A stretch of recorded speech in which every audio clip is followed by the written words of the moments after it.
Hai, ini adalah video saya dalam berlatih berbicara di depan kamera dan seperti yang sudah saya mention di video sebelumnya, saya sedang mencoba metode baru dalam berbicara di depan kamera. Metodenya adalah berbicara selama 10 menit saja. 5 menit pertama untuk bicara apapun yang ada di kepala kita dan 5 menit selanjutnya berbicara mengenai satu topik tertentu.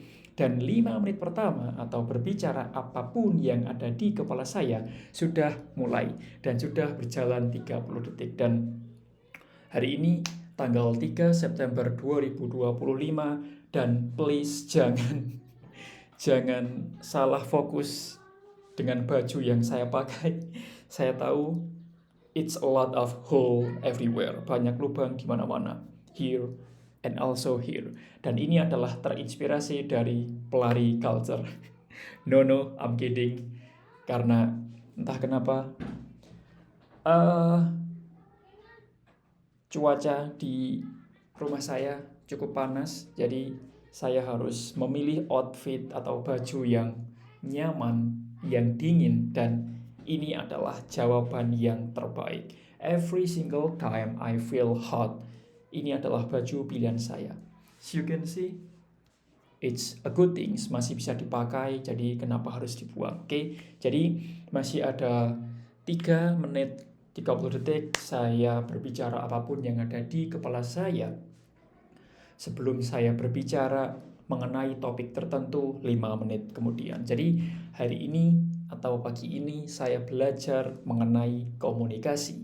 Dan ada 2 hal yang saya notice dan ini adalah counter dari masalah saya dalam berbicara di depan kamera. Jadi masalah atau feedback yang harus saya benahi ketika berbicara di depan kamera. Yang pertama adalah saya masih sering berbicara terlalu cepat dan saya tidak memberikan jeda serta saya kurang bermain visual. Entah itu ekspresi wajah saya, entah itu body language saya, entah itu gestur tangan saya. Jadi 3 hal ini adalah hal yang perlu saya improve. Yang pertama adalah berbicara terlalu cepat. Yang kedua tidak memberikan jeda. Dan yang ketiga tidak memainkan gestur atau visual. Dan saya belajar 2 hal pagi ini counter dari masalah saya. Yang pertama adalah saya harus memberikan jeda atau pause. Ini sama seperti membaca buku, oke? Bayangkan kalau kamu baca buku dan tidak ada spasi, maka kamu akan bingung. Kamu tidak tahu poinnya, kamu tidak paham maksud dari buku itu. Dan itu sama ketika berbicara di depan kamera. Kalau tidak ada jeda, maka orang akan bingung. Dan sejujurnya, memberikan jeda akan memberikan 2 keuntungan. Yang pertama adalah untuk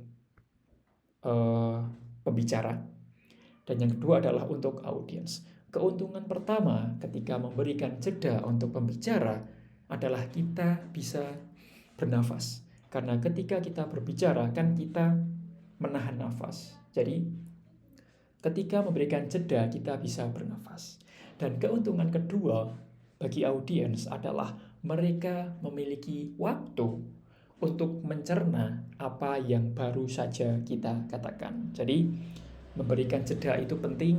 Please, ini adalah feedback terbesar bagi diri saya ketika berbicara, yaitu beri jeda dan ngomong perlahan. Kalau saya ngomong terlalu cepat, maka saya bisa belibet.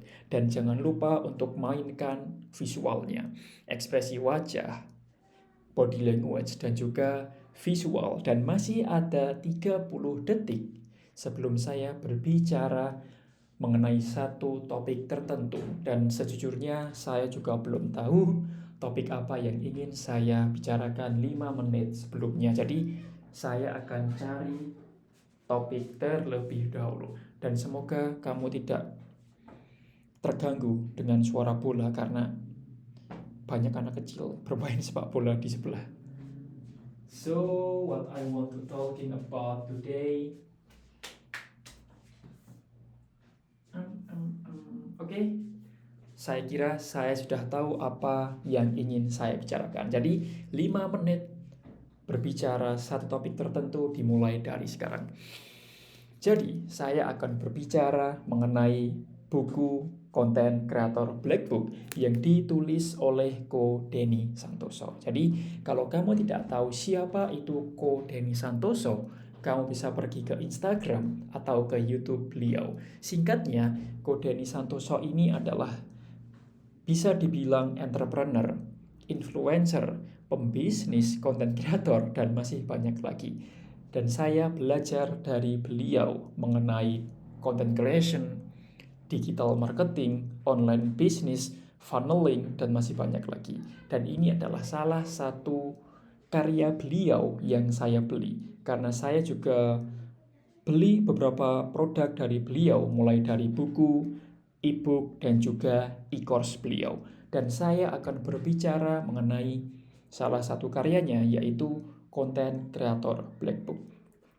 Tentunya banyak sekali hal yang saya pelajari dari buku ini, tapi satu hal yang paling penting yang dibicarakan dalam buku ini adalah mengenai mindset atau chicken mindset. Jadi, saya kira sekarang banyak orang ingin bikin konten, banyak orang ingin dapat views, banyak followers, banyak uang dari konten, banyak sekali orang ingin sukses dari konten. Tapi mereka masih memiliki chicken mindset atau mindset yang membuat mereka tidak mulai. Aku pengen bikin konten, tapi takut viewsnya sedikit, takut jelek, takut dihujat, dan masih banyak alasan lainnya yang membuat mereka tidak mulai bikin konten. Dan itu adalah mindset yang salah. Di buku ini dibicarakan mengenai chicken mindset. Jadi, intinya adalah kalau kamu tahu bahwa mindset itu salah, kamu harus menangkap mindset itu dan buang jauh-jauh. Kalau kamu masih berpikir hal yang salah, kamu akan membuang waktu, energi, dan juga tenaga kamu untuk overthinking. Dan outputnya adalah kamu tidak akan mulai. Padahal kalau kamu ingin dapat views, dapat followers, dan juga banyak uang di Instagram, di YouTube, Twitter, TikTok, everything, kamu harus bikin konten dulu. Kalau kamu masih berpikir takut ini, takut itu, takut ini, takut itu, kamu tidak akan mulai. Daripada kamu menghabiskan waktu, tenaga, energimu untuk overthinking, lebih baik kamu gunakan hal itu untuk mulai bekerja, untuk mengambil tindakan. Dan saya juga tidak akan lelah untuk mengatakan bahwa hasil datang dari tindakan. Hasil datang dari tindakan. Tanpa tindakan tidak ada hasil. Oke, daripada kamu overthinking, lebih baik kamu gunakan waktu, tenaga, energimu untuk fokus mengambil tindakan. Kalau kamu benar-benar fokus mengambil tindakan, mulai dan konsisten, hasilnya akan mengikuti. Itu adalah prinsip utama untuk berkembang di sosial media. You need to post content to get views, to get followers, and also to get money. Dan di buku ini banyak sekali strategi yang dibicarakan Ko Denny mengenai content creation, mulai dari mindset, foundation, strategi, audience, backstory, lalu how to monetize, workflow, dan masih banyak lagi.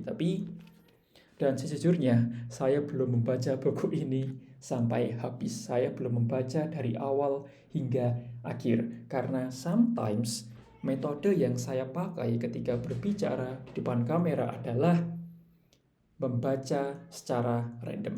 Artinya, saya tidak membaca buku dari awal hingga akhir secara berurutan. Kadang saya membuka daftar isi dan membaca bab yang menarik perhatian saya, membaca bab yang benar-benar saya butuhkan di waktu itu. Jadi, kadang saya hanya buka daftar isi, lalu baca bab atau subbab yang menarik yang saya butuhkan dan mulai baca buku dari bab itu. Saya tidak membaca buku berurutan dari awal hingga akhir. Dan ya, Sudah 10 menit saya berbicara di depan kamera. Ini adalah latihan saya dalam berbicara di depan kamera. Saya akan berusaha untuk bikin konten seperti ini setiap hari. Saya akan berusaha untuk belajar, untuk improve skill komunikasi saya, meningkatkan skill content creation saya. Karena sekali lagi, menurut saya skill komunikasi dan juga skill konten adalah skill yang sangat penting, khususnya di era digital ini. Kalau kamu bisa bikin konten dan kamu bisa komunikasi, saya kira uang bukan jadi masalah. Dan saya juga belajar bahwa you don't have money issues. Kamu tuh tidak punya masalah keuangan, tapi kamu punya skill issues atau masalah keterampilan. Kalau kamu punya keterampilan dan kamu bisa menggunakan keterampilan itu untuk giving value, untuk solve other people problem, uang bukan jadi masalah. Jadi itu adalah alasan saya mengapa saya sangat kekeh, sangat mati-matian dalam berusaha meningkatkan skill komunikasi dan juga content creation. Karena saya yakin ketika skill saya naik, maka value saya juga akan naik. Dan sebagai gantinya, uang juga akan naik. So, thank you for watching. Sampai jumpa di video berikutnya.